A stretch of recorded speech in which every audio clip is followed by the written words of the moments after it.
206 ఖైదీ number 786 అన్నంత feel వచ్చింది నాకు రూమ్ లోపల చూసిన తర్వాత. ఇంకా లేట్ చేయకుండా అపర్ణ దగ్గరికి వెళ్ళిపోదాం. హాయ్ అపర్ణ గారు. ఈజ్ ఇంపార్టెంట్ ఆర్ నాట్ అని అడుగుతారు మనల్ని.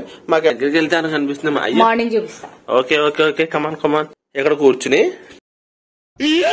సోను సూద్ గారు మీకు ఇవ్వడం, ఆయన చేతి మీద మీరు అందుకుంటారు అనుకోవడం మీకు ఎలా అనిపిస్తుంది? తర్వాత రెండోసారి ఫ్లై అవుతున్నప్పుడు చూస్తూ కూర్చున్నాను అలాగే. డిన్నర్ తిందామని కూర్చున్నాం. ఆ డిన్నర్ ఉంది భయ్యా, మామూలుగా లేదు. వెజ్ ఉంటే 2 కర్రీ చేసుకున్నా. వెజ్ కర్రీ ఒకటి వేసుకున్నా, పన్నీర్ బటర్ మసాలా ఒకటి వేసుకున్నా. వేడి వేడి అన్నం అంత అన్నం పెట్టుకుని అంత పప్పు వేసుకుని నేను మామూలు కాఫీ అడిగితే వాళ్ళు పాలు తీసుకొచ్చి ఇస్తాడేమో. ఇదే డెమరార షుగర్ అంటే ఏంటి తెలుసు. ఈ లోపల పీకేస్తాను ఇక్కడ సేఫ్టీ. ఇలా దీంట్లో వేసి దాంట్లో వేసి రిప్లై ఇచ్చుకున్నావు కదా ఇన్స్టాలో. నిజం చెప్పు.